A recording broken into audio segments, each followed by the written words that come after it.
And we are live now, folks.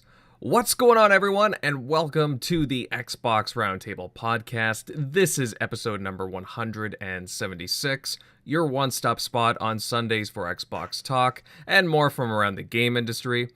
I'm your smooth-talking host, Invader, and for today's show, we've got a lot to go over. Recently, ID at Xbox had a games showcase. We'll discuss our likes and our dislikes, all that. As well, there were a bunch of reports swirling about Microsoft buying Discord. We'll give our thoughts on that one, and quite a few more things on top of that. However, let me introduce tonight's panel, and joining us tonight is a really cool fella from the Xbox Ultimate Podcast, the host actually, Mr. Fun Speculation himself, Mav. How you doing, man? Pretty good, man.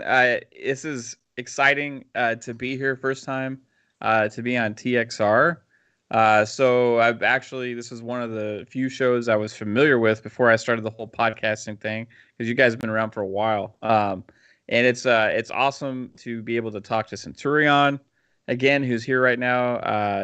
I've been on a couple shows with him before. I think it's the first time. Maybe we've been in the same podcast, Invaders. So we have a lot to discuss with Xbox and this past week. So a lot of good things, maybe not so good, but it's going to be fun either way, man. It's going to be a fun show. Mm-hmm. Agreed.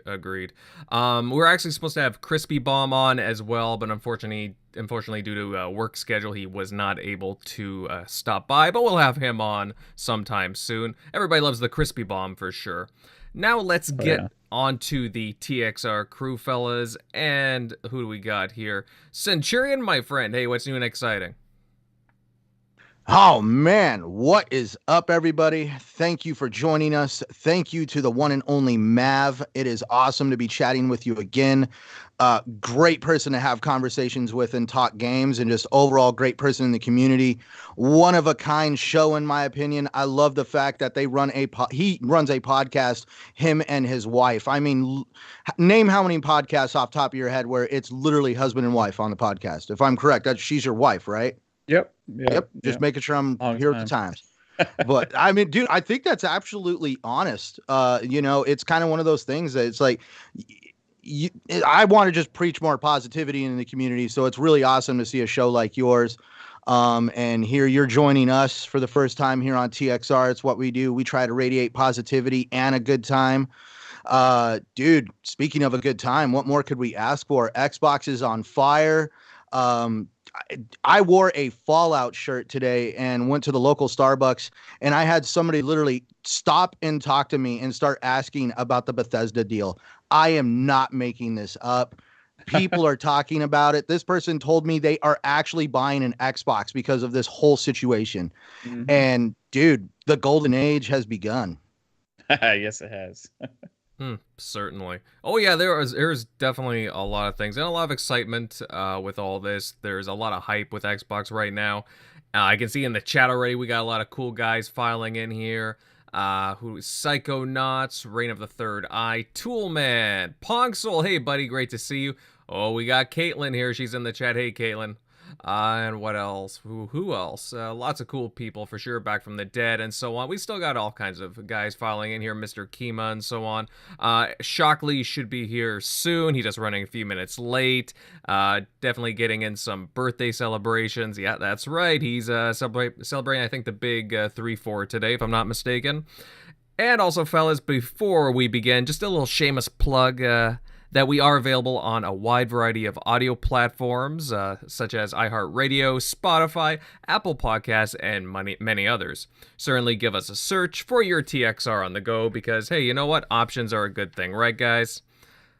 All right, well, you know what? I'm going to move us straight into the first topic while we wait on Shockley.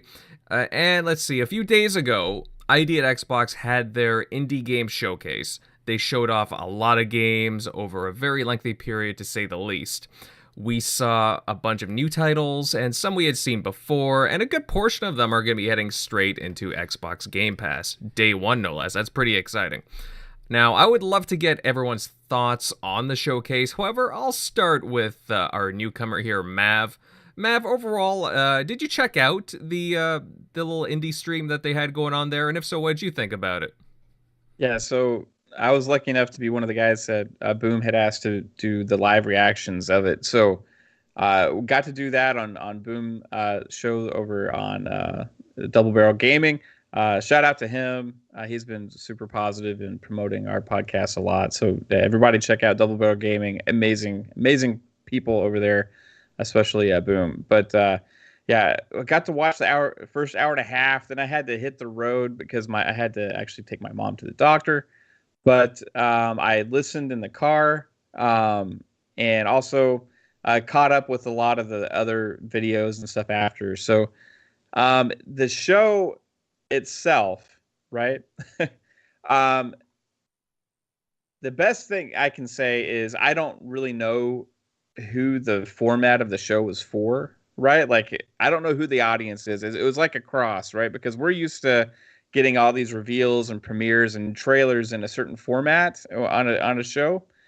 And then Twitch community is used to watching these long format, drawn out shows, kind of like what we saw, but they're not really used to it being implemented with new game announcements and stuff, right? So to me, this kind of crossed a bridge where this show really wasn't for anybody, except for the parts in between the 30-minute boring sessions where we actually got to see the cool stuff. Now, the cool stuff that was shown every 30 minutes or so was really freaking cool stuff. So you can't take anything away from that, right? We got a lot of gameplay, a lot of indie games, a lot of games that are coming to Game Pass day one. You got new game announcements. You got follow-ups on some big games. You know, there's a lot of cool stuff here. You have The Ascent. Looked freaking insane. They started off with a bang with those first few games. Exomecha, just a lot of amazing stuff, like right off the bat. And then they went to this boring 30-minute talk with the devs, which all respect to indie devs, right? This is not taking away from them. They deserve some spotlight. I think it should have just been done in a different way. Maybe have all of them at the end, right? Like, or an option. Hey, go to this site and check out this link if you want to see the interview about this game, right? Then move on to the next, because you lose a lot of people in that 30 minutes or however long it was. It seemed like forever. I don't know how long it was, but it seemed like forever. And they even had 3-minute pee breaks, right? Dude, that event in general was a marathon. It was like, how many people are going to sit there and actually sit through the whole thing and see the games that you want them to see? Like, it just didn't make sense for what they were trying to promote, right? If this was just, hey, we're going to have an indie game discussion and we're only going to do the interview format, that's fine. But when you're dropping like new game announcements and trailers mixed in there, that's for a different crowd, right? Like, you don't cross those two bridges, right? You just, one's one thing, one's another. And it just didn't make sense with that. That being said, like, man, like, if you actually ignore that, you take it and you just take the aftermath now, what was actually said and what was actually shown and what was premiered, and just look at that as a whole, holy crap, you know, like, it was actually amazing stuff. It just got lost. Amazing stuff. So many like cool games that were shown here. New stuff that we've never seen before. And then like I said, the Exomecha and the Ascent stuff was just like, for me, it was like mind blowing. It's like, looks so freaking good, you know? And so I wasn't a fan of the show. I'm a fan of the games that were shown. That part was amazing. Right. Yeah, you see, I was working at the time, so I wasn't able to catch anything live, but as I was like just checking in on, like, again, social media and seeing some of the reactions, I was like, you know, oh, this is bad. Oh, what the heck are they doing? And so on and so forth. I mean, people were liking some of the games, but it was like the format that they had it, whether it be with the Twitch streamers or how drawn out it was. Again, it was like 3-4 hours, correct? Yeah, it's 4 hours long. Ooh. Ooh, that's, brother, what are they doing? See, that's why I kind of like the Nintendo Direct and PlayStation State of Play kind of style, because at least, they have a little bit of talk in there, but at the same time, it's crammed full of games and it's very concise. Yeah. What they've done also in a lot of those shows is they've had that, okay, we're going to have this like 45-minute thing, 30, 45 minutes, right? And then they sit down with the person where they have an after show and do dev interviews and talk more in depth about certain games and stuff. But you got to get the meat. You got to, like, if you got a plate, right? And it's served in front of you and it's got this big ass juicy steak on it, right? And then you got like broccoli and cauliflower and corn, right? And you got the steak. For me personally, I'm eating that steak first. Like I want to eat the steak first, and then hey, this other cool stuff over here, just like, let's get to that after the fact, right? If I'm still hungry, and if I'm not, I'm just moving on, and I'm okay because I at least got to eat my steak, right? Like, don't like cut up my steak for me and spread it out over a 4-hour period where I'm having a long, like I don't like that. Like it didn't make sense because I just lost. You lose interest. You fall asleep in those period of times, right? Yeah, and steak too, right? Considering you're a Texas man. Oh yeah. Yeah. So he knows a steak, folks. Hey, Shockley, buddy, you there? I think I saw you sneak in through the back door. Oh yeah, I did get to catch most of it. I kind of skipped through. I was watching. Now I can't remember the channel, blanking on it.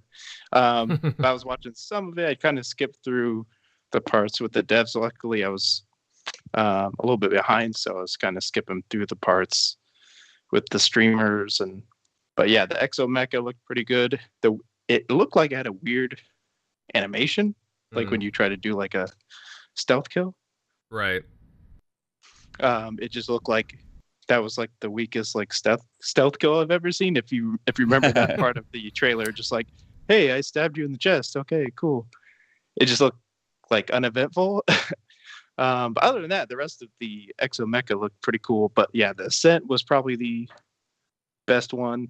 I was hoping to see some Stalker 2, but seems like we might get some of that maybe towards E3. Might hopefully be ready around that time.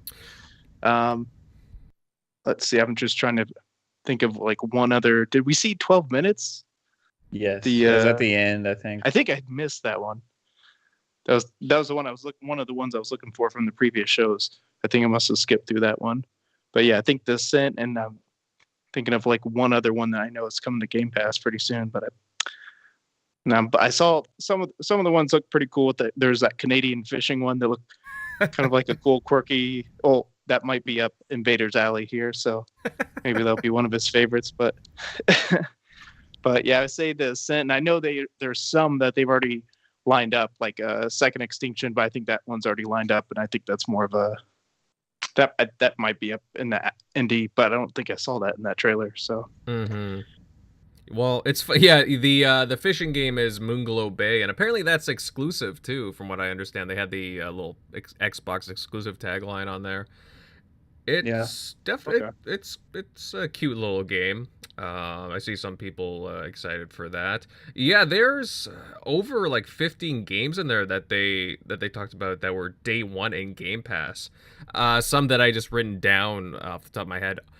There's that little racing game, Art of the Rally, Hello Neighbor 2, Narita Boy, The Ascent, as you said, Stalker 2. Actually, speaking of Stalker 2, I mean, I was disappointed that we didn't see any gameplay, but man, some of those in-game, like, those models that they showed off. Did you see that one with the teeth and they, like, zoomed in on the ear and you could see the little bits of hair and whatnot, the little fuzz? I'm like, holy crap, this is going to be a very deceivingly beautiful game. I'm really excited for this one. Yeah, there's some AAA games there. I consider that a AAA game. I mean, they're putting that much into the assets of a game like that. So it was pretty cool to see that. Art of Rally, actually, Indie Gamer is a huge fan of. I saw him playing that on his channel, and it made me really interested. I was like, oh wow, this looks great. And hey, It was only on PC, but now it's coming to Steam or coming to Game Pass. So that was pretty incredible to see. Also. Mm-hmm.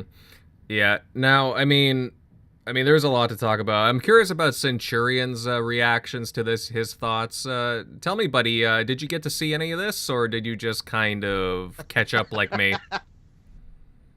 Okay, so my story, Invader, is I worked Thursday, completely spaced it. Friday, found out about it too late at night, and I was like, oh, it's an Xbox event. I'll just watch it when I get home after Saturday, just before the show.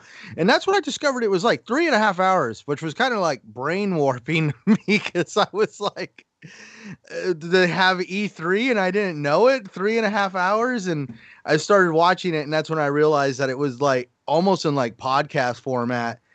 And I was just like, oh, wow, there's no way I'm going to be able to do this. So I had to watch a lot of highlight reels and different takes from folks in the community that I enjoy to listen to, and was able to kind of get caught up. And I watched them a good amount of it today. But like I was telling Mav when I chimed in, I was just saying that thing's a marathon for sure. If you're not really wanting to know about a certain game or just know about the indie game scene in general, I can only imagine how a lot of people felt about this particular stream. I keep saying because I don't know how to describe it. I'll be truthful. I was like Shockley. I found myself fast forwarding a lot, looking for trailers. But now outside of the format of the show, I enjoyed it. I enjoyed hearing about what goes on at ID at Xbox. And the games that were shown off, the first sizzle reel, the best one of all, in my opinion. That's where that Exo Mecha. We also saw the Ascent. I was going to say that I remember the Ascent because that was like the second or third game that was shown. Those were in the front. Yes, yeah, and yeah. So and you got now, okay. Those are the ones I want to see. Okay, cool. I'll tune in. Yeah. Well, I also wanted to, I guess, kind of hear a little bit more about 12 minutes because don't ask me why. I want to know more about the room that apparently simulates somebody getting murdered over and over again as if it's some kind of puzzle game. But also that from the first time I saw 12 minutes, that game looked very, very basic. But now when you see that game, it looks like a total night and day difference compared to the first time I saw it. And I guess they've put a lot more emphasis into the voice acting of the game. So I'm going to be interested in at least seeing what this whole scenario is like with 12 minutes. Don't ask me why. Every time I see it, I'm interested in it. The Ascent is an obvious big one. We have Exo Mecha. One that don't ask me why that kind of leaped out at me and my wife was Omno.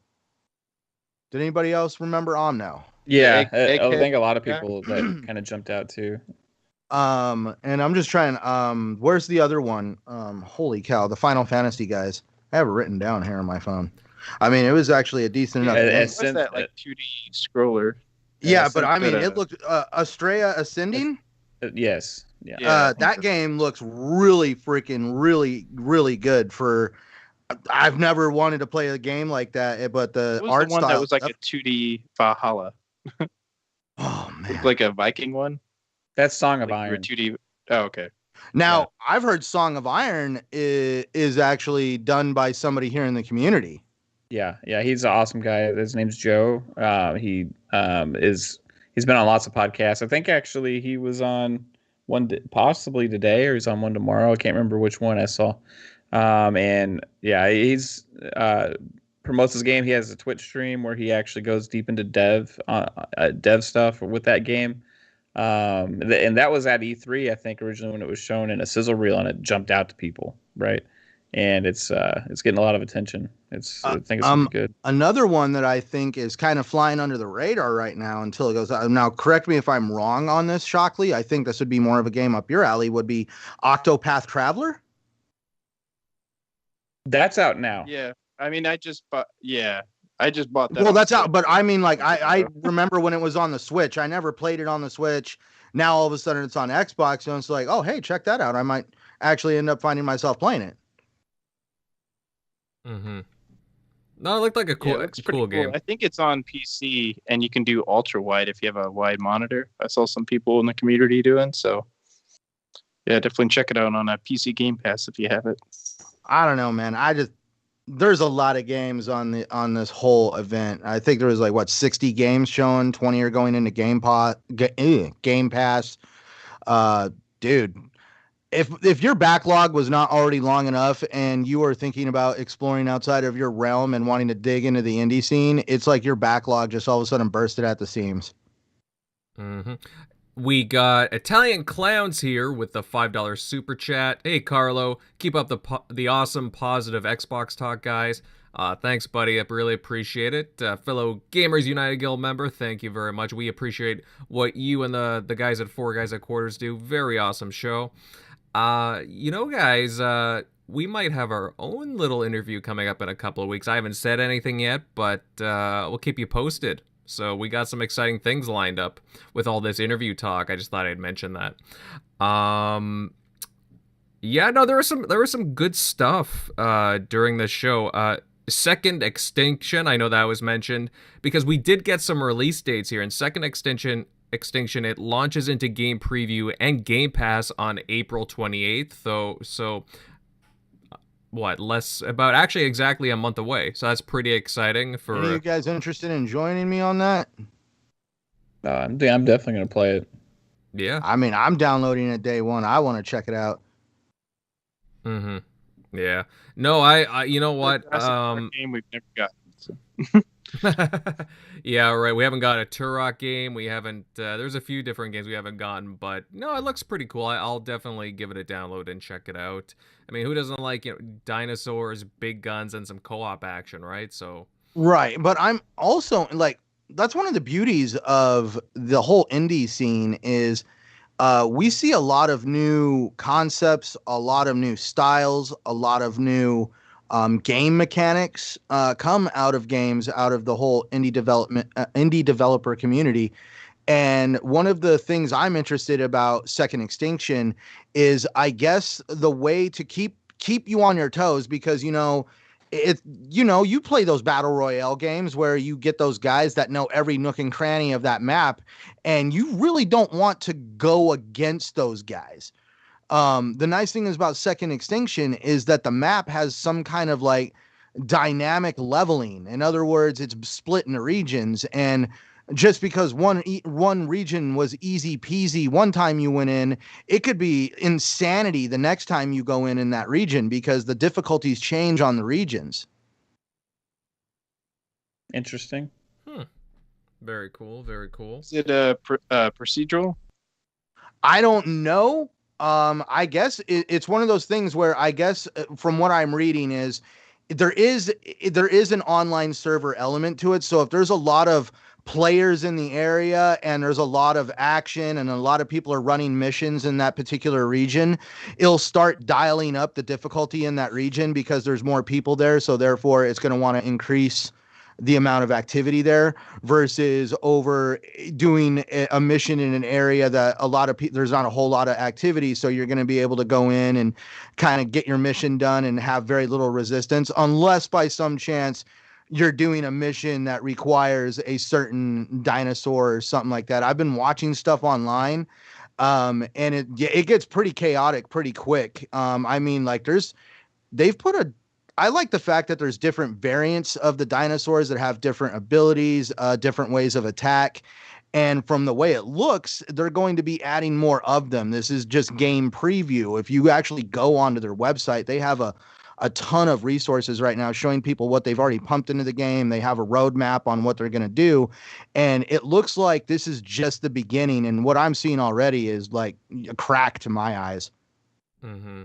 Yeah, I was actually kind of surprised by how many games kind of caught my eye here. Like, once I went through all the trailers, for example, there's another one that's labeled as an Xbox exclusive, Death's Door. It's from Devolver Digital.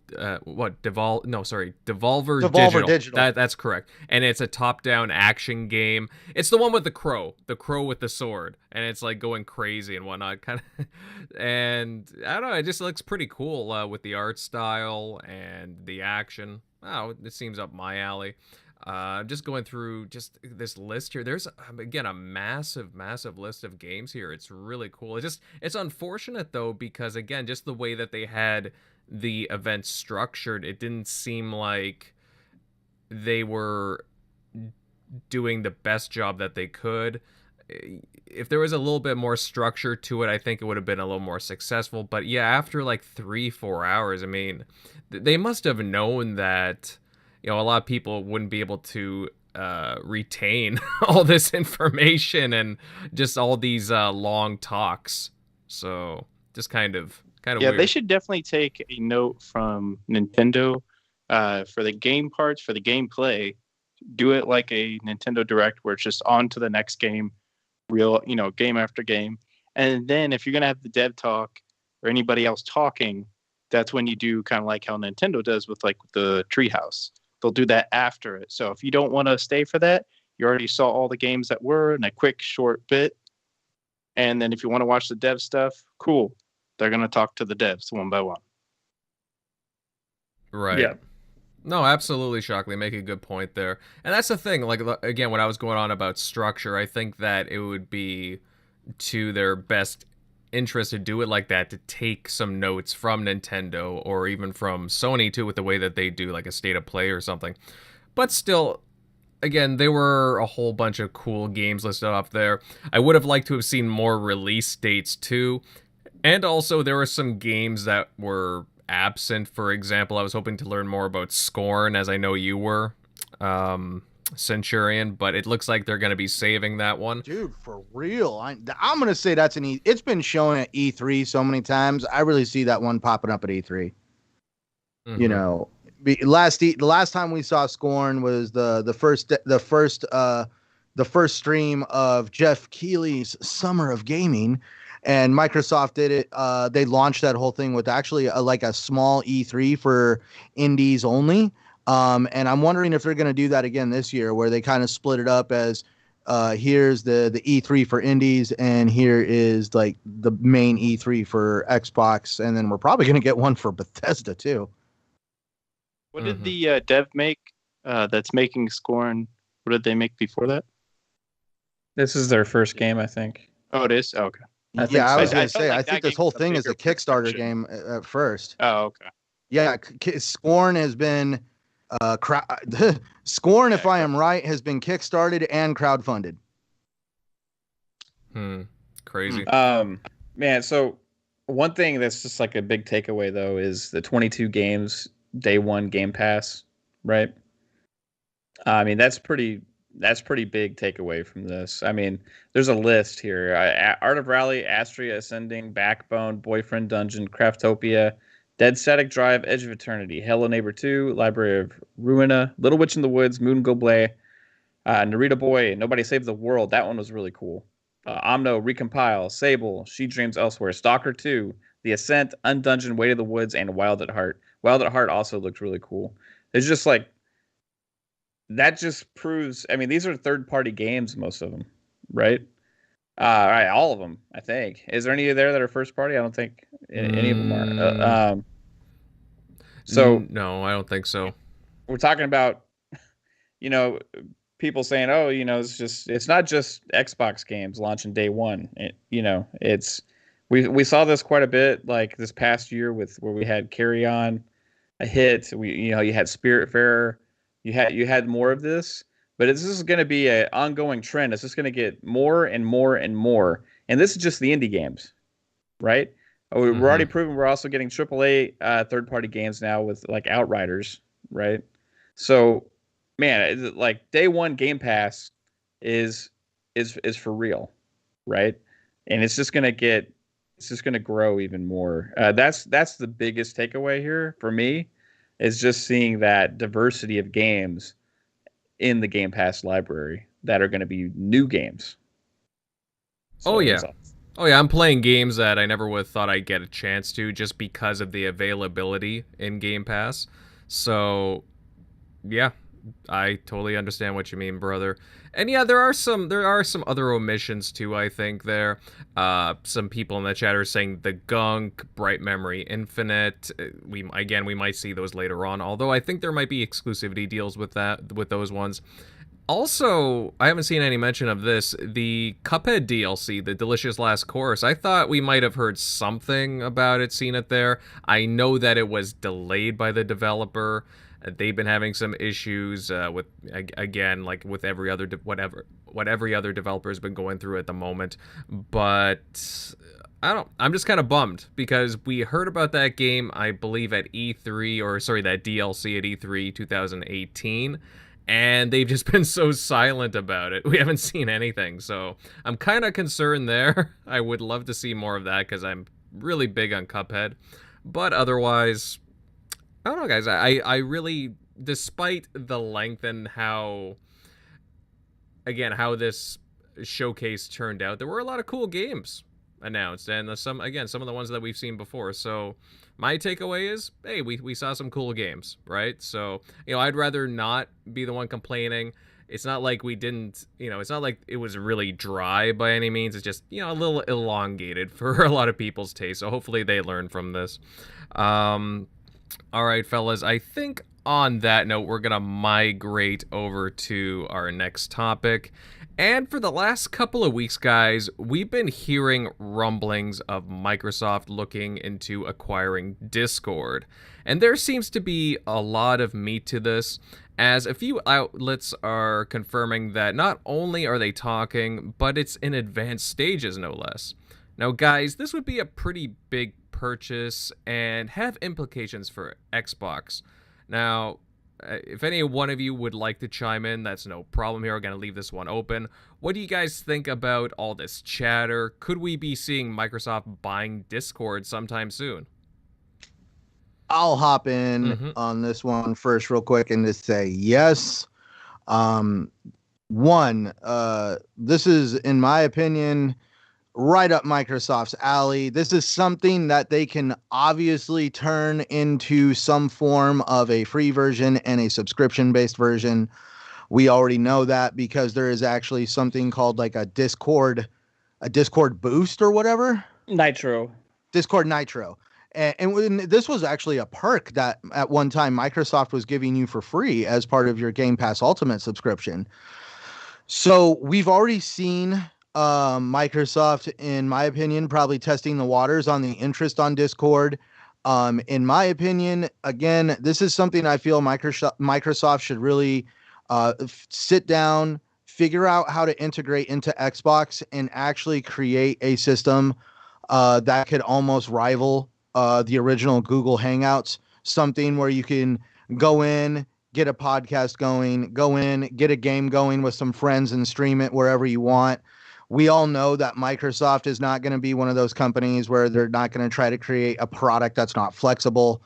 If it was something where they could help like with people with like doing streaming and stuff, definitely they would probably make it to where you could put your stream keys in and it would be very flexible. I don't really see Microsoft wanting to make Discord specific to them. I see them wanting to improve Discord and definitely help it grow and get a bunch of people using it. They all have like Microsoft Teams and other technologies to help bring people together. And I feel that Discord is a much more, I hate using the word casual, but Discord is a much more casual consumer product versus trying to convince somebody to use something that is meant mostly for a business. Does that make sense? In a lot of ways. I mean, when you think about it, I genuinely think that Microsoft are looking to buy Discord just for the sheer size of the community, because again, you talk about that, Centurion, and they have, I looked into it a bit, they have about 140 million active users. I had no idea, to be honest with you. And you can tell that Microsoft genuinely wants that creator community. They failed with Beam/Mixer. I mean, look what happened there. I mean, it didn't work. they tried to do the whole streaming thing, and it just failed miserably, unfortunately. And there's a little bit of Discord integration already on the Xbox. There is, if I'm right, there's a little bit of the Discord app, because I actually have a friend on Xbox that runs their own Discord server, and the only way that they will not use Xbox Party Chat. You have to go into like the Discord app and like turn on Discord and everything, and they basically conduct everything out of their Discord server. Yeah, you can like link it to where people can see what you're playing and know that you're online. As of right now, that's pretty much it, like with the integration goes. But I think this move is to dramatically increase the integration between Xbox and Discord. There's a lot of possibilities. So with Discord now, you can have your own server, you have channels within the server, you have voice chat, you can have text chat. I mean, it's almost like running your own forum, where you have a lot of control over that, where you can actually chat within it, and you can also stream within it. Now, streaming is like sharing your screen, right? That type of streaming. But I could imagine them doing this thing they do with Xbox Game Bar, where you can actually stream your console to your PC remotely. I can imagine them doing that in Discord remotely. You could go into that as well. And you could also potentially, who knows, even have xCloud somehow implemented within there. Imagine integrating the Xbox club system or looking for group into Discord. Oh, yeah. You could do so many things. You could have overlays potentially with video going onto your TV screen from Discord, right? Like they've done with Twitch and stuff in the past. You could have so many different things to cross that. And the other thing is, this is a platform that people are so used to, and it's becoming the primary way that people actually socialize in gaming. So you're talking about having a platform that is a cross-platform. You can do this on mobile. You can do it on PC. A lot of Xbox streamers and stuff use it for chat between each other. But you're going in, if you actually implement it with Xbox, you can access the chat right within the Xbox itself. You talk about potentially having that platform available across all devices, even maybe in the future, maybe Nintendo has a Discord app. Maybe Sony has a Discord app on their system. So cross-play is now accessible for everybody. You're not having to go solely through Xbox Party Chat or, the workarounds that people do with Nintendo, or Sony has their own system. Because cross-play is the future, right? Like all these big titles are doing cross-play now. It creates headaches sometimes when you're playing games like Warzone and you have to go switch to the game chat and the audio's all off. It sounds like crap and stuff. If you have a unified system like Discord out there that everybody can use, and Xbox gets control of that, they're going to make sure that it's very accessible for Xbox users first. So that's exciting for me as somebody that primarily plays on Xbox. I just hope that they don't change it too much, right, to where it takes away what's special about Discord now. And that would be everybody's main fear, I think. Mm-hmm. Yeah. Now, this deal could potentially be about $10 billion for this chat app. So it's very, I mean, that would be more than Bethesda. But keep this in mind, fellas. They paid quite a bit of money for LinkedIn. I believe LinkedIn, wasn't it something like $20 billion? Like it was a lot of money, and Microsoft's been basically hands off with them, and so far it's been pretty good. Do you guys think that once they get them, that they'll be hands off potentially with Discord, just kind of let them be like kind of function how they are? Because remember with Mixer, they had him rebrand from Beam to Mixer, and it wasn't very successful. Do you guys think that they would take more of a hands-off approach to them? Most likely. Yeah, I don't think they would want to tamper with it. And as of late, it seems like Microsoft's execs or leadership is taking that approach with pretty much most of the things they're acquiring. Because that was the first thought I saw people post, was like, oh, look what they did to Skype. Although Skype in itself had issues, but they're still, they still did good things with that. But again, that was under Ballmer, so it's it's not the same. So it's like me treating Sony the same as the same company that took the banned Switchfoot. If you bought their CD, it installed malware into your computer and made it so you couldn't rip the CD, which they had to get callbacks for. So it's not that same Sony 20 years ago, 10 years ago. So leadership does change, so that part is different. But I think this would definitely be big for them, definitely well worth the money. Hell, they made back the Bethesda deal already, as far as just Microsoft as a whole in their last quarter. And then integrate that with Xbox, that would be great, because lately Xbox Party Chat has not been very reliable at all, especially using the app. It's been terrible. So usually I switch over to Discord with friends that are either on PC or on Xbox. So I think that'd be awesome if it just fits so well into what they're going for, because then it's just like, hey, there's a party chat across PC, Xbox, and cloud.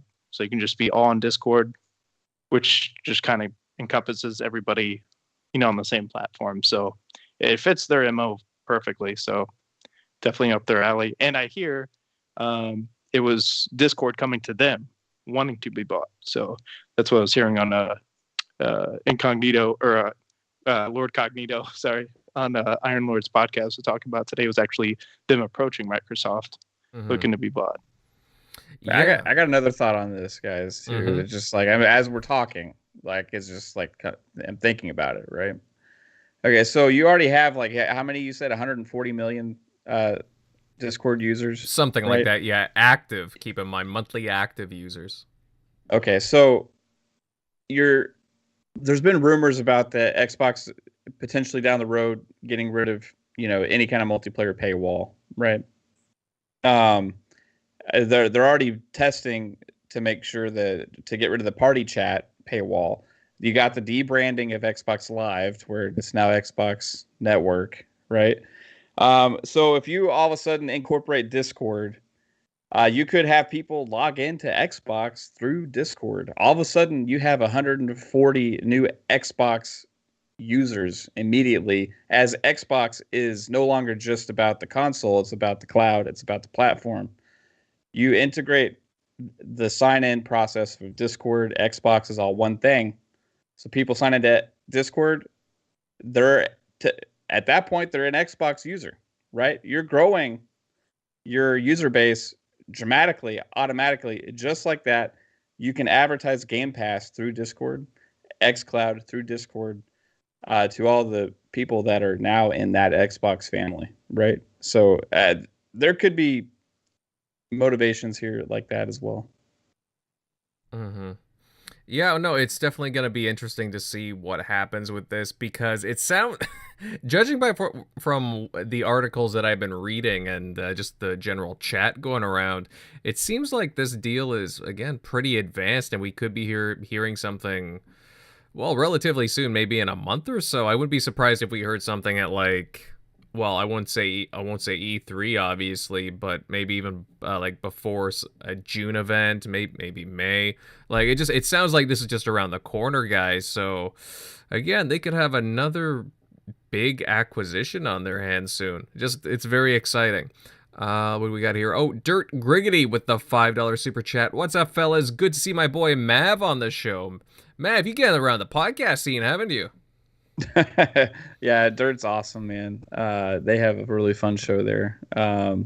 His shows is on Monday night, right? So that's tomorrow night. So I'm looking forward to watching that tomorrow. Shout out to Dirt. Yeah. We got some commentary here in the chat. Reign of the Third Eye. The current Microsoft is completely different beast than previous. Oh yeah, that's for sure, brother. Matrick era, Ballmer, and so on. Very, very different era. What else do we got here? Predator H2O. Hey, Pred, great to see you here, of course. I think Discord uses Google servers for video and their own servers for voice. Not sure. You know what? I'd have to look into that. What else? They Cerebral Paul. They are in the Xbox ecosystem, to be precise. Oh yeah. But I mean, either way, guys, it's very. I mean, you see Microsoft making these moves, and they're not small ones. When you're talking about, again, we were we talked about Bethesda and ZeniMax, that purchase for 7.5 billion, and now this. They are splurging. They definitely want to be competitive here, and it's just, again, it's a sign of the times. You need the content, and along with that, just trying to improve your general infrastructure overall. I'm not sure who stated it earlier, if it was Shockley or Mav, but just overall, very, like, there's a lot of aggressive moves here being made, and it's very healthy to see with again, Game Pass and just the overall ecosystem. Now, we had touched on this during our chat, but I'm gonna move on to and segue, I should say, into like the whole free multiplayer thing. And there seem to be changes coming to Xbox Live or the Xbox Network. Recently, Xbox preview program developer Brad Rossetti stated that, and I quote, Xbox insiders in alpha skip ahead, we are flighting some new features, multiplayer and free-to-play games, looking for groups and party chat on Xbox no longer requires Xbox Live Gold membership, as we flight and test these services changes ahead of general availability. Whew, that was a mouthful. So we're finally starting to see free-to-play actually becoming a thing. Again, I'll put this out there to whoever on the crew tonight wants to raise their hand first. What do you guys think about this move? I mean, again, we just talked about Discord maybe getting bought. I mean, do you guys think that there's a big connection here? I don't think there's any big connection like between those two, but it's definitely long overdue, especially since they announced, hey, it's coming, we're not raising Xbox Live prices. And then it's like months later, it's like, do you guys forget about? So people have been kind of waiting on it. So it's nice to see it's already moved to the insider. I know some people were saying, why would they need to test to make it free? But it's like, everything's integrated. So, there's certain things where they need to make sure, hey, is this working right, before they roll it out to everybody and say, hey, it's there, and then it's not working, and then people are like pissed.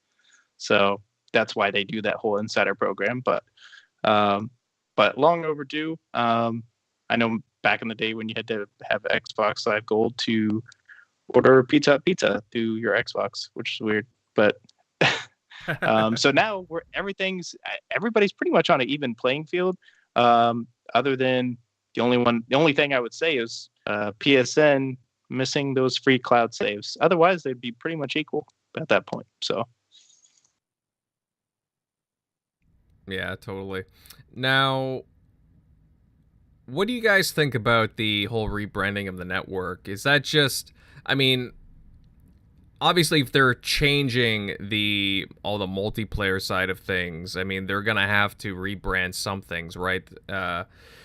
Is this just a sign with the times again? I mean, Xbox Live, it started in 2001 or 2002? Forgive me, guys, if I'm off by a year or so. 2002. Yeah, exactly. I mean, again, we're looking at 20 years, 21 years. Or about that anyways. It's again, it's a little bit of an antiquated. Again, we talk about the gold membership, how it's kind of antiquated the way that it is. So this whole rebranding of Xbox Live to the Xbox Network, is it just a real sign of the times that we're seeing here?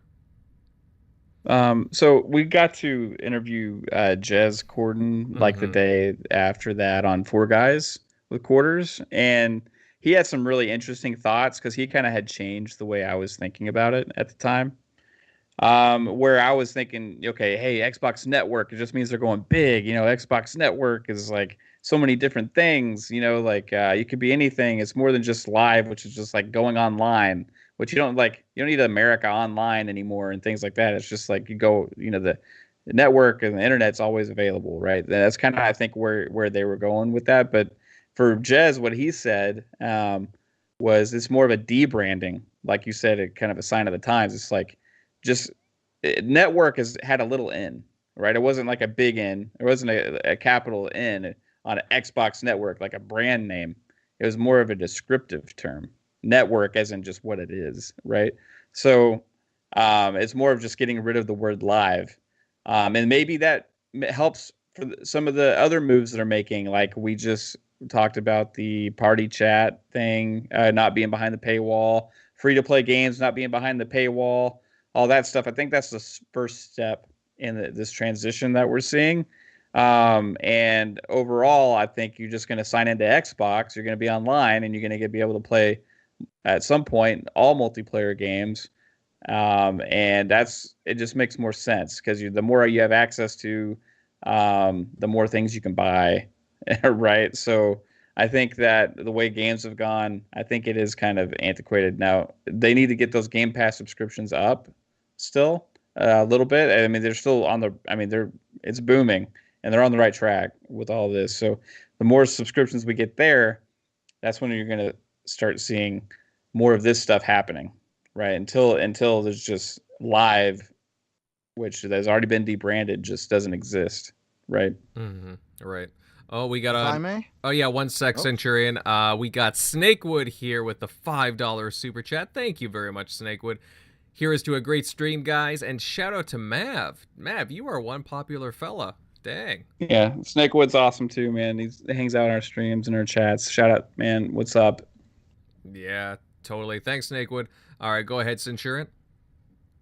I got a chance to chit chat with this yesterday with the great Pong Soul over on the Shop Podcast, and in chatting with David Preen, I've noticed with Microsoft, it's not always just cut and dry as it's a network. And no offense, I totally get what everybody's saying. Like it's a broadening network. It's deep.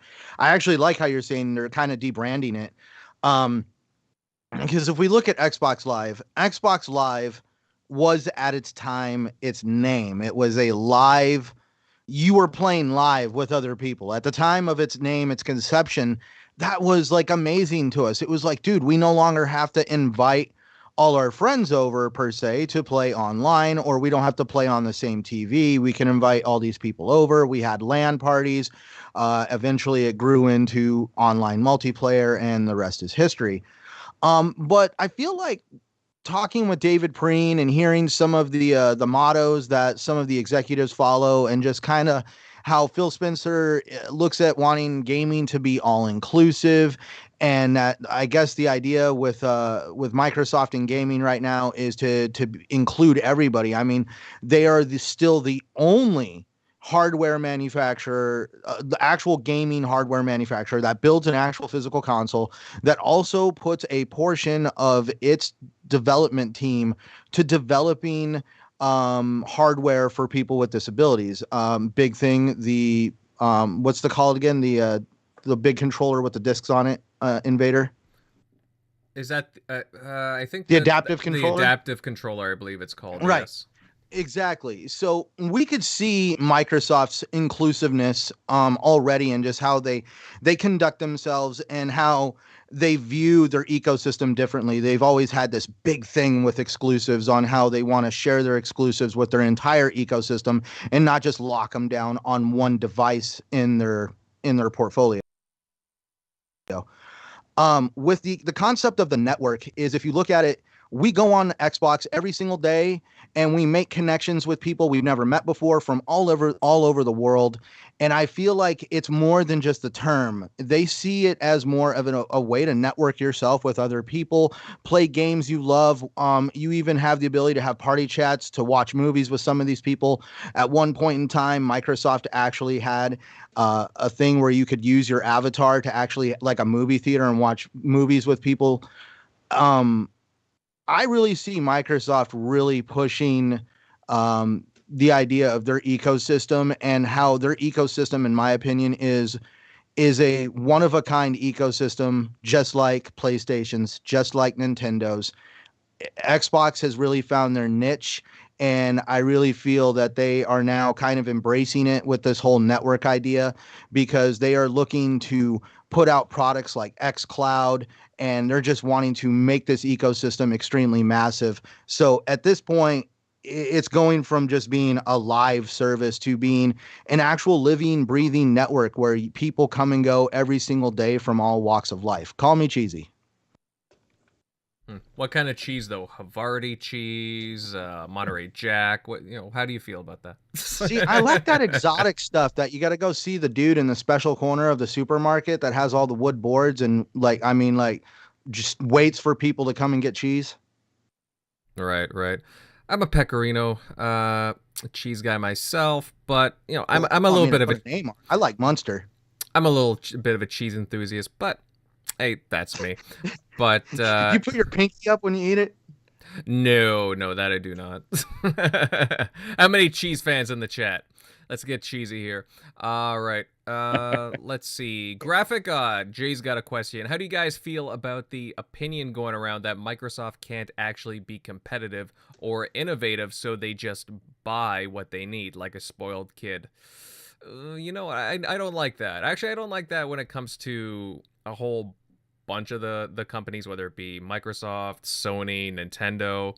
I mean, if they're already friendly with, like, said developer, That's the thing. The only one that's gotten away with, like, not just buying out would be, I would say, Nintendo.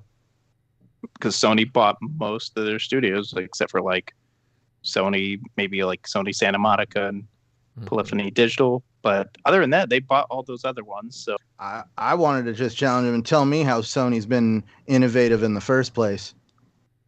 Yeah, they believe in generations. There's little things you could say here, little quips, and I could retaliate back out of Microsoft. And honestly, regretfully, that's the world we live in. Innovation right now I would love to see some good old fashioned, like, actual innovation. But if we really want to throw that out there, innovative, if you want to talk innovative, you go ahead and take the PlayStation 5 apart and you hold that heat sink in your hand and you really try to pull the innovation card.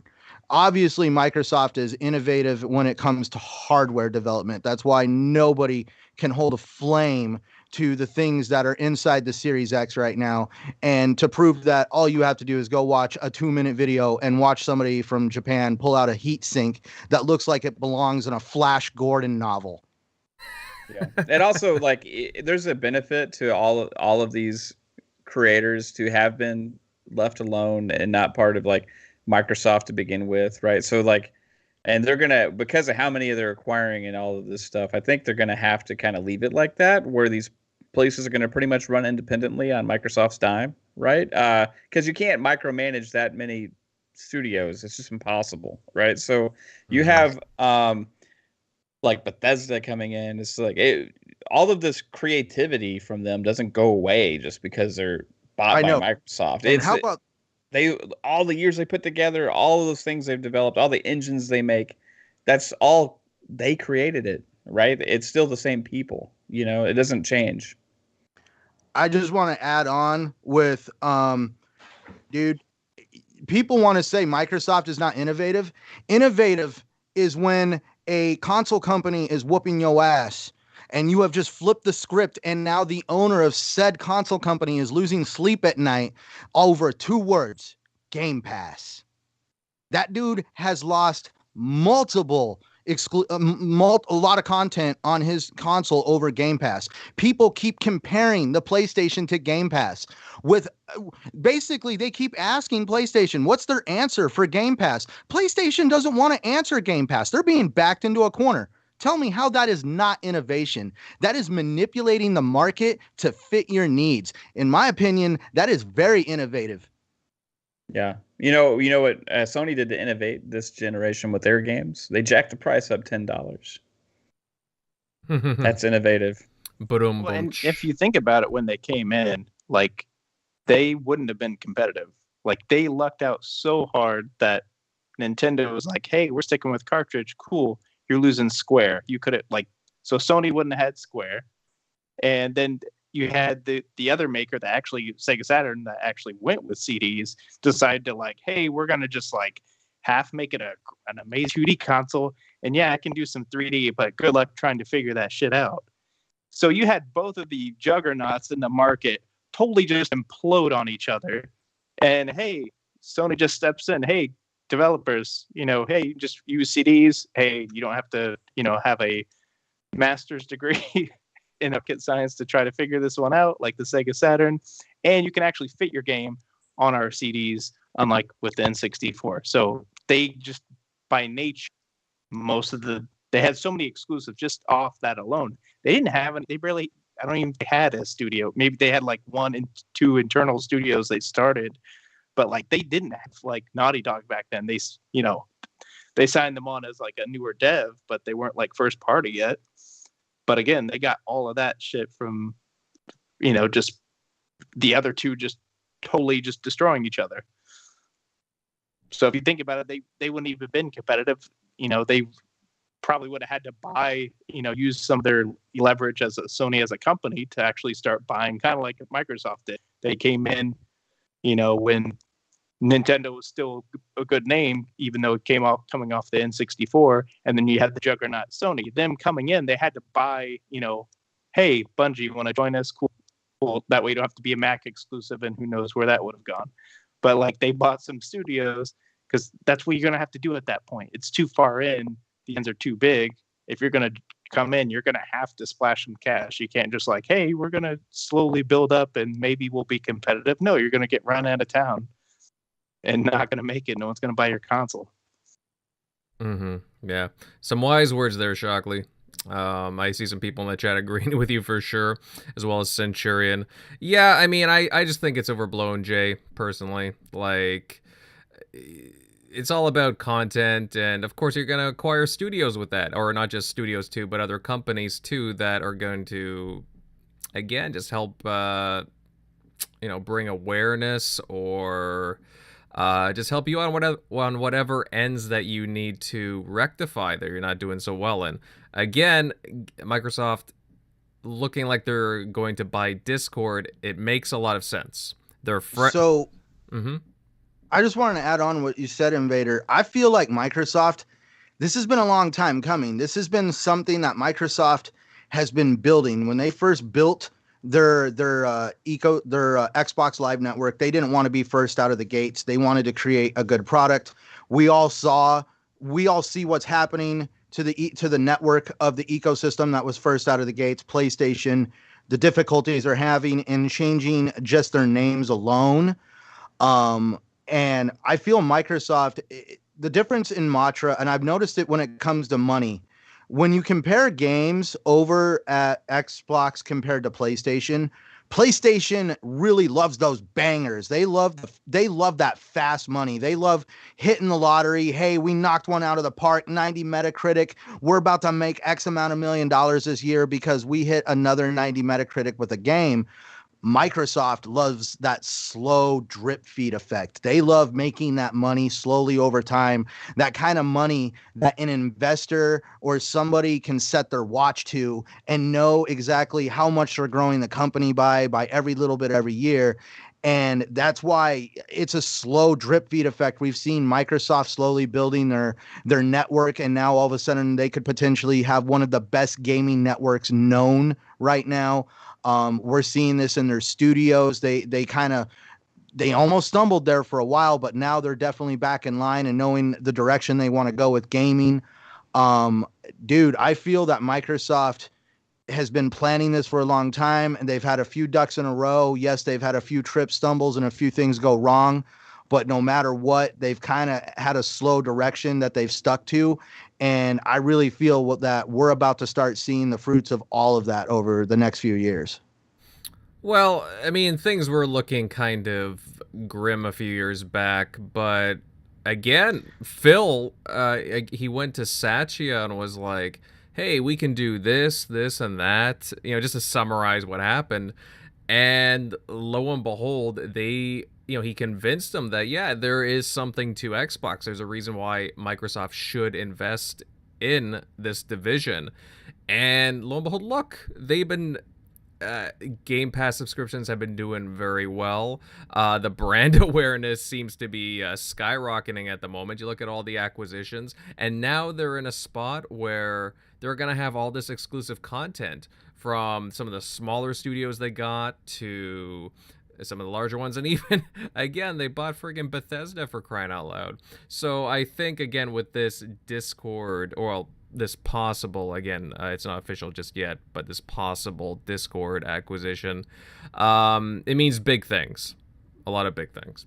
So we'll keep an eye on it and see where that goes. But again, to answer Jay's question, again, like, all companies do it. It's just being competitive in the space. That's all it is. All right, fellas, we will move on to some other bits of news. And I tell you, there's another interesting rumor kind of making the rounds. And reportedly, Sony will be closing their online stores for the PlayStation 3, PlayStation Vita, and the PSP. This will be happening sometime in July and August. I think they're kind of staggering them, if I'm not mistaken. I've seen a lot of concern about this, considering the PlayStation 5 at this point in time can't play games from the PlayStation 3 and earlier. Now, Shockley, buddy, what are your thoughts on this? And if this is true, could we be seeing Sony possibly update the PlayStation 5 to play more legacy titles? Or will they just push forward with PS Now? Yeah, great question there. I don't think so. Well, I definitely don't think so with the PS3. I think they're just going to rely on PS Now for that. Still don't get why there's not more PS games on there, because there is some, like just natively, like you can buy Rogue Galaxy, Dark Cloud 2, GTA 3. You can get the PS2 classics of those on the system. So I don't know why they don't, since there are so many of those games that they had deals with that I think that would be easy to get. They had their own games they developed for that they could easily put on there. So yeah, I'm not sure now as far as what the store goes. I mean, I don't think it's a big deal in the sense that, well, they can't use the store to buy, sell you anything, because, well, the PS3, those games aren't going to be natively on the console. So again, that's why they use PS Now. Whereas with Xbox, it makes sense. That's why one reason why the 360 store is still kicking, even though it's, an older console than the PS3, is they still use the 360 store to still sell you games that you can play on your Series X. So it makes sense to keep that going. And I don't know if unless they somehow get that. And I think they have slowly started to integrate the store where you can just buy the 360 titles like on the Windows version of the store, and it's not still like the 360. Because before you used to go to the store on Xbox One, it would have to, like, when you try to buy a 360 game, it tried to, like, hey, wait a minute, we're gonna have to take you over to this page, and then you have to, like, hit free or whatever the price is, because it wouldn't tell you the price until you went to the next page. So it was literally taking you to the 360 store in the background. So, but lately now you can see the price. You don't have to do that. Hey, see the price in your cart thing on there. So they might eventually get there where they kind of do the same thing. And I think people getting upset about it, like, I think Paris had a tweet about it. It's like, hey, we're all at, Liberty. This is another reason of why, hey, we're all beholden to the, publishers. And that goes for physical content too, because, hey, if they take down the, service, well, guess what? Those day one patches, these days are just coasters.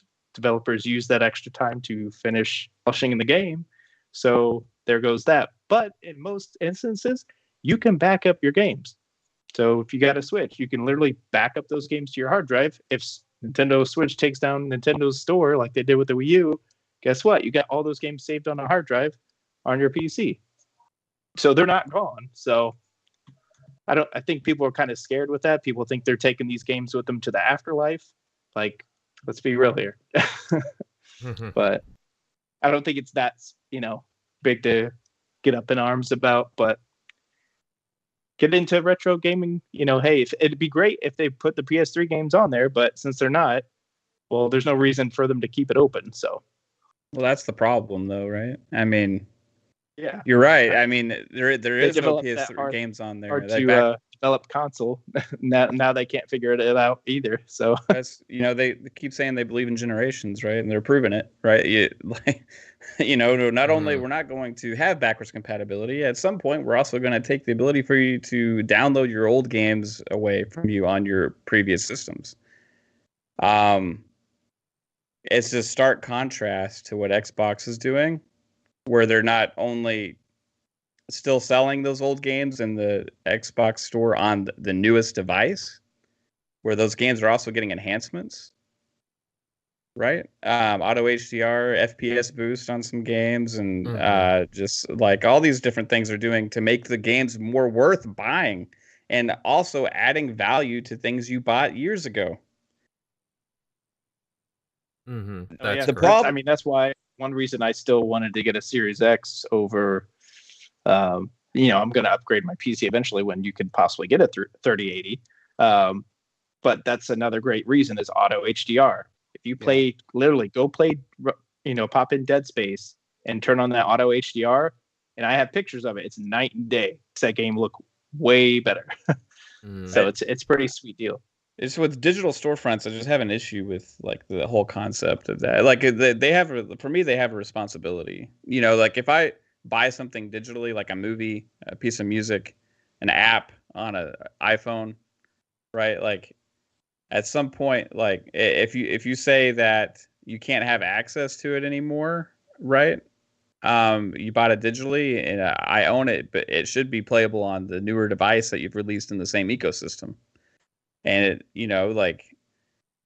that's the root of the problem where this exists. Because if they were making money on those games, then they would find a reason to keep it open. They're not making money on those games because nobody's buying them because they're not playable on the new system and they're not doing any enhancements on them.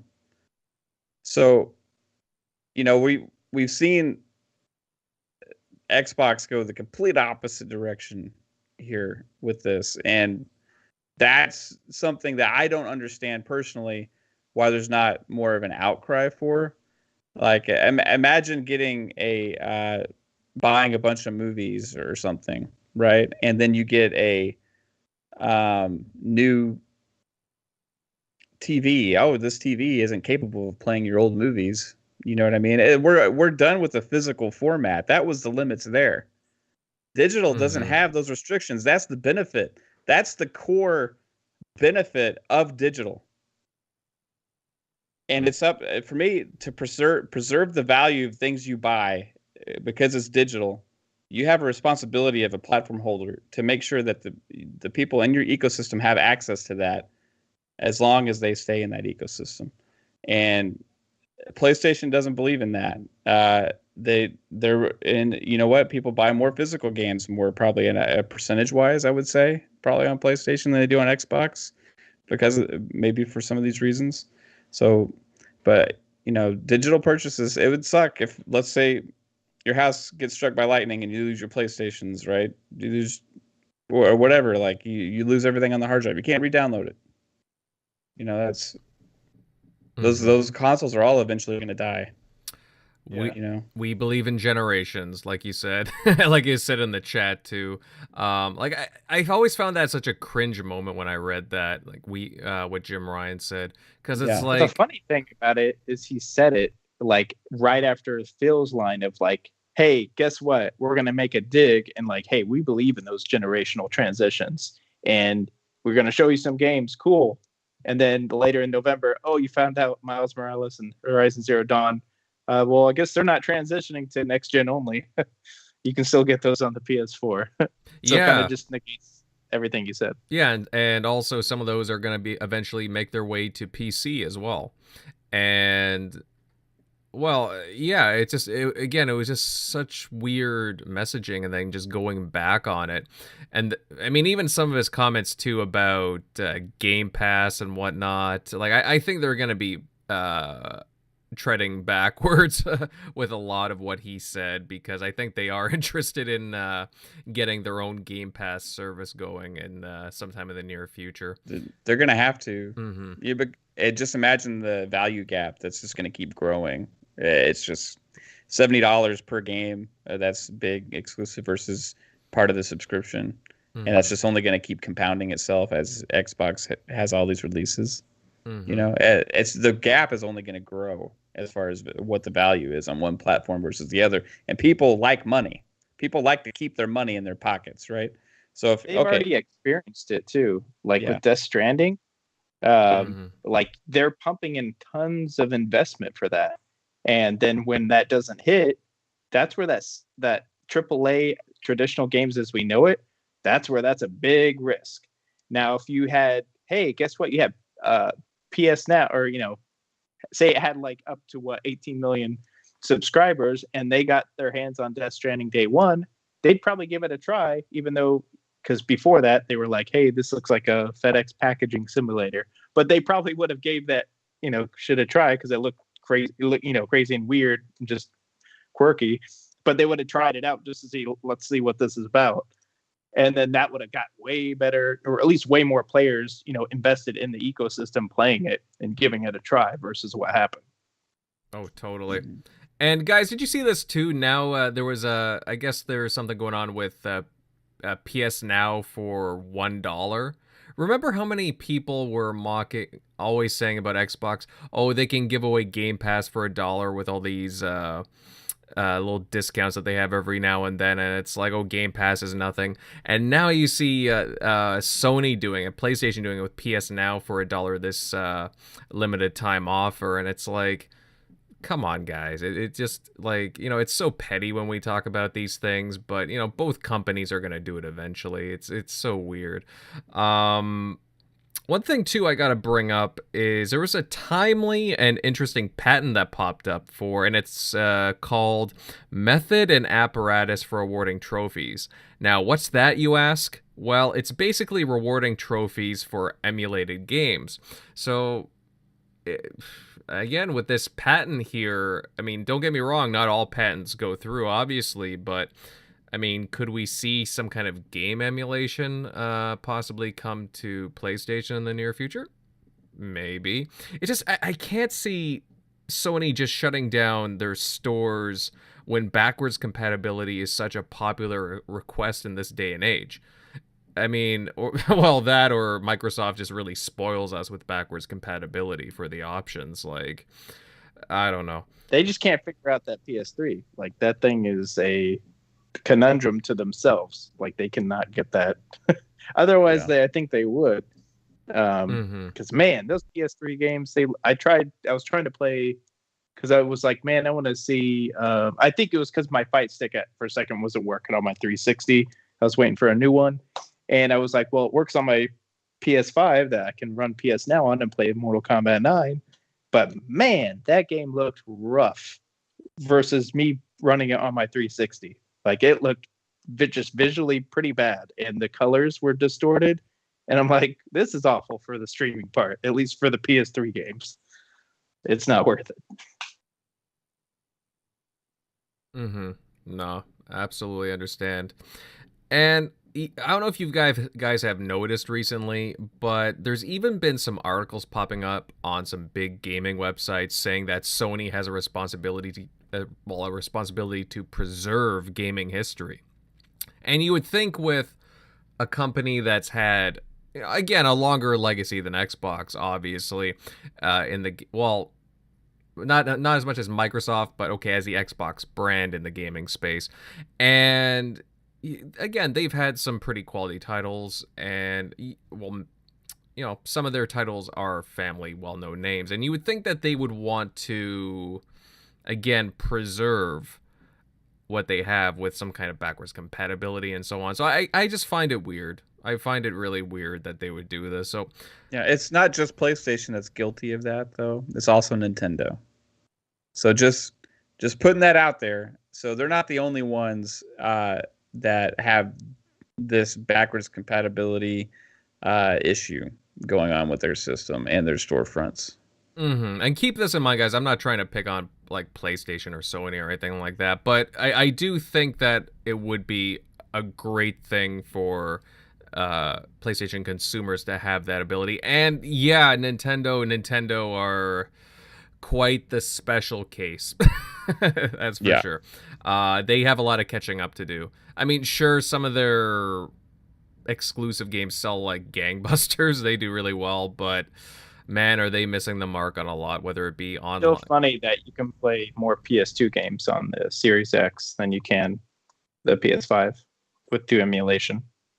Oh yeah, I forgot about that too. That's a good point, Shock. Oh man.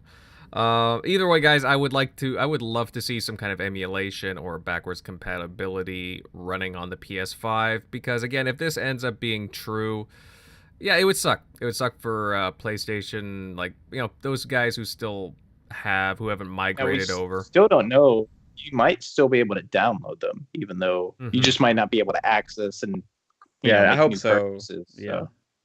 They better.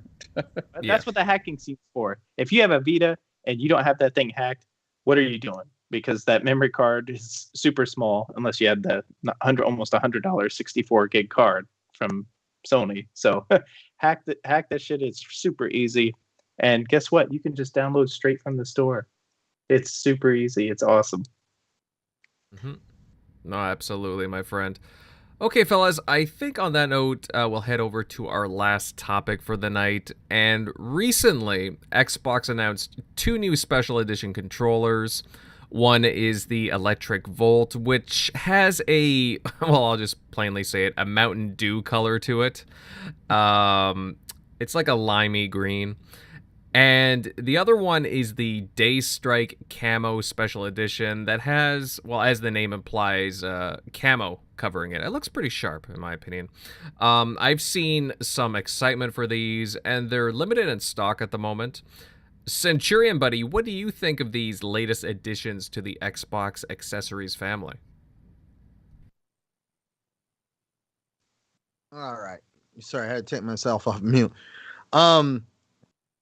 Well, so I'm not going to get them, but that's because I have too many controllers running around my house, and my wife will look at me sideways. If I was to get any of them, I would definitely say the red camo one is pretty cool.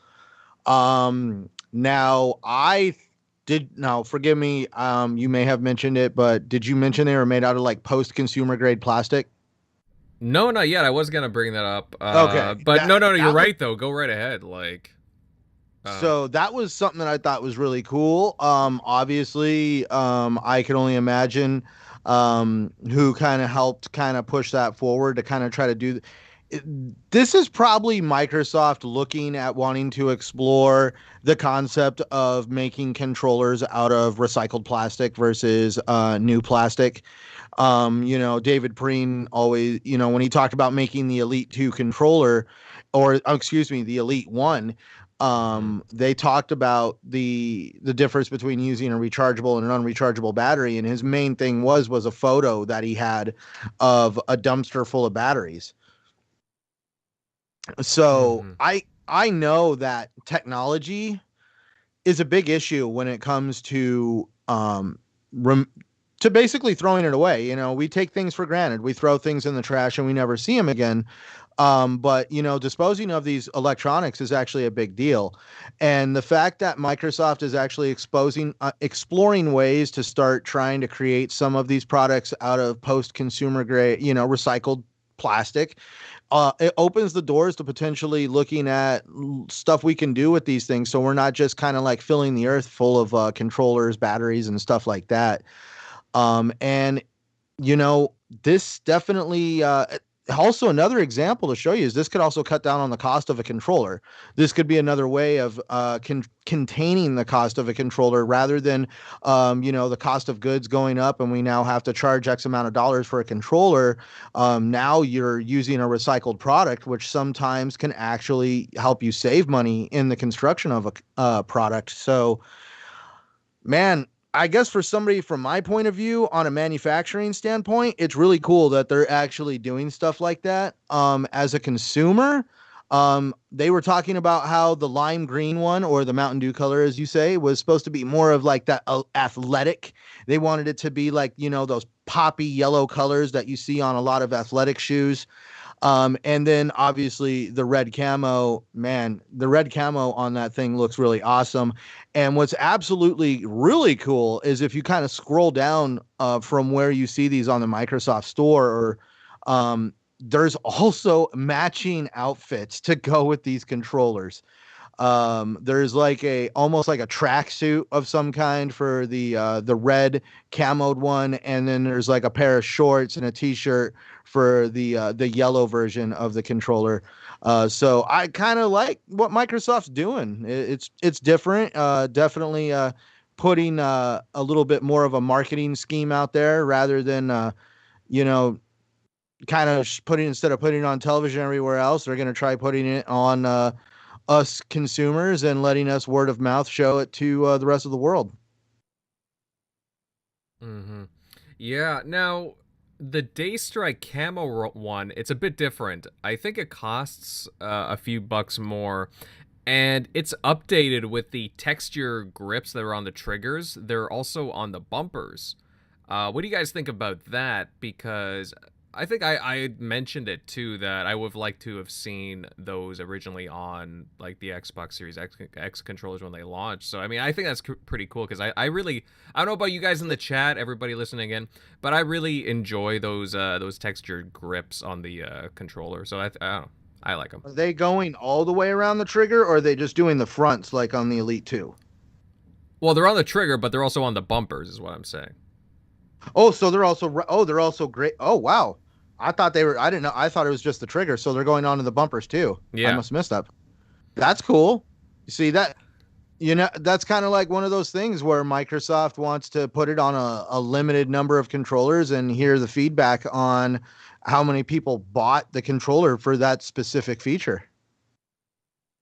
Mm-hmm. Yeah, no, I think it's pretty cool. I don't know about you guys in the chat, but it was kind of like our talks with David Preen recently, like just the kinds of things, the process about how, what they work into, what makes it into the controllers and so on, and how they update them.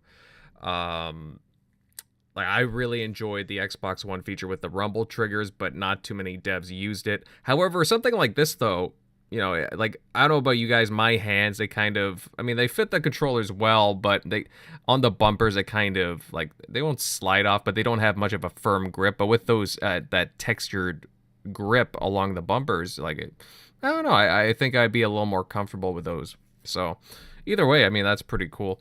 Mav, are any of these controllers something that you'd be interested in?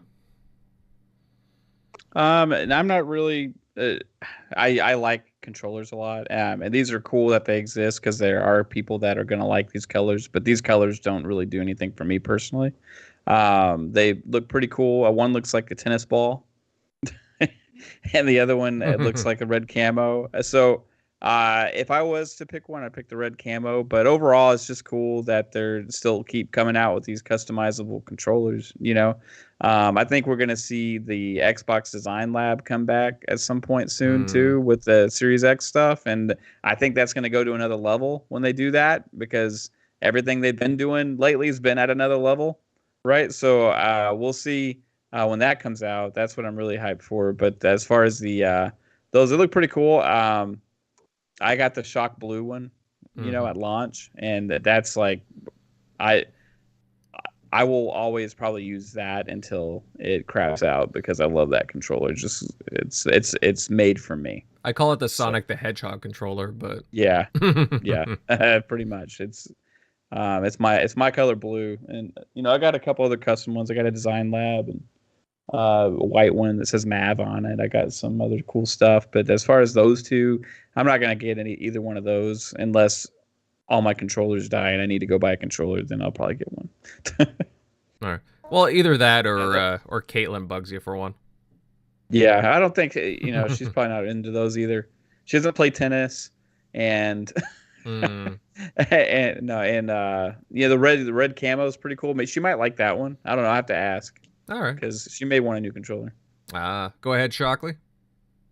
Yeah, I like that lime one. Might pick that up later. But I saw so many people like dogging every time Xbox releases a controller before Halo. But I'm just like, man, I really want to buy a second controller for the PS5, but I do not want to spend $70 and get the same color. And then like 2 months later, they come out with a cool color. Like that would annoy the shit out of me. So I'm like stuck. Hey, can you at least make one other color? One? No? Within the next year sometime? So, I mean, I don't see what's the point of complaining. That's probably why they are complaining about it, is that they have no other colors to buy except white, and they're $70. And some of these colors are cool, whether you don't like these two, but I'd say the blue and that red one are pretty nice. They pop. They look pretty nice. So I did see that pic going around, which I want them to do, or hopefully you can with the design lab. It's basically where they took the robot white controller, but made the buttons look like a 360 controller. Yes. I was like, oh yes, they need to do that. Yeah, definitely. Yeah, snatch that up. I would love to see them expand that design lab, the capabilities for it. Like, even just because you can't make your own camo, if I'm not mistaken, right? Just the different color shades. Yeah, something like that. Yeah, it'd be cool if you could like design your own camo. But yeah, you can pick, but it's like set like design and everything. So. Oh, all right. Well, either way, they give you choices. Yeah. I mean, either way, guys, it's cool that Microsoft gives us these kinds of controllers. The red one was nice. The blue was pretty sharp as well. I would say, though, my favorite out of these, it probably is the Daystrike one, just because, I don't know, it just pops out. It looks pretty sharp to me. Plus, again, what matters most to me is those textured grip bumpers. So hopefully they make it more into the future, like just plain old Xbox Series X controllers going forward. I have a feeling they're going to be experimenting more as time goes on with it. But, however, guys, on that note, I think we'll begin to close out the show. And again, an immense show tonight. It was a lot of fun.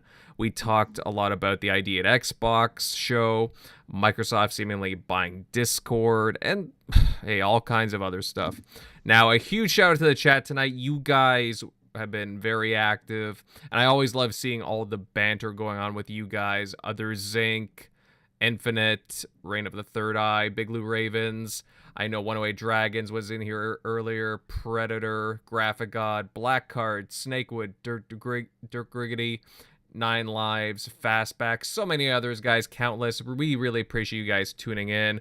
Wonderful to always hang out with you. And if you haven't already done so, my friends, remember to drop a like, share this episode out, and hey, you know what? Leave a comment after the show, as we do really enjoy hearing your input each show. Now, with that being said, let's get to the outros, and I'll start with our guest of the evening, Mav. Buddy, really, really fun show tonight, and I enjoyed having you on. Where can everybody find you at, bud? Yeah, thanks again for having me on the show. It was a blast getting to talk to all you guys about some cool stuff. If it's gaming, it's fun for me. So thank you again. Now, if you would like to see what we do on our channel, check out Fun Speculation on YouTube.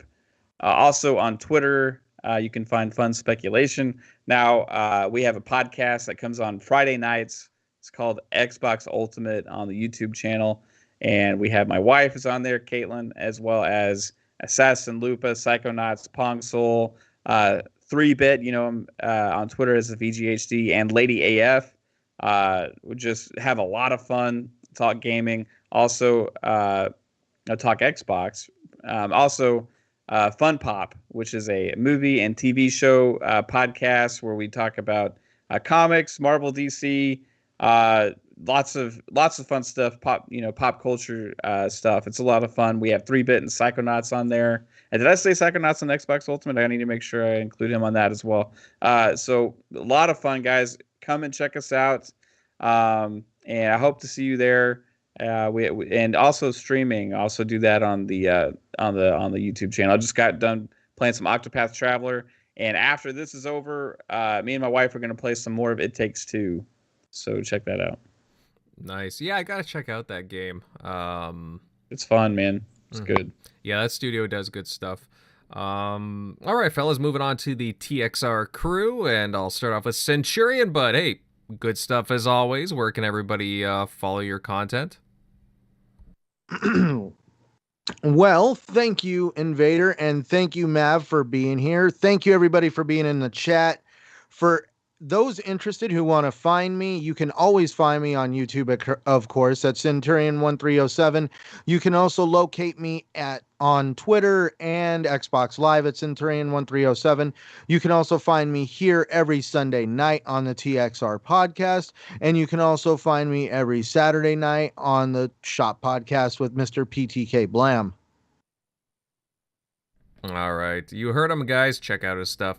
And finally, Shockley Buddy, awesome show tonight. Now let's see here. Mike. Oh, Shockley's mic cut out for some reason. That's kind of weird. Mic cut out. That's interesting. My plan, it's worked perfectly. Well, okay. Yeah, Eric's mic has been cut, unfortunately. But guys, it's his birthday. If you could, wish him a happy birthday, drop it in the comments. Maybe send him a birthday, piece of birthday cake or something. It's his birthday, and supposedly his mic cut out. Happy birthday. Maybe you'll get a new mic for your birthday. Mm-hmm. Yeah, possibly. You never know. And to round this out, guys, I'm Invader, and all of you can find me over on YouTube at Invader Gaming. I'll be having another review out for Genesis Noir, that indie game that came out on Xbox Game Pass. Very, very different game, but very good in a lot of ways. And I'm also on a number of other video platforms and services. Good stuff tonight, everyone, and we look forward to seeing you all around these parts next Sunday. And yeah, I'm going to do a little bit of teasing. Again, we do have an interview lined up, and I am very excited to talk to this developer. So until next time.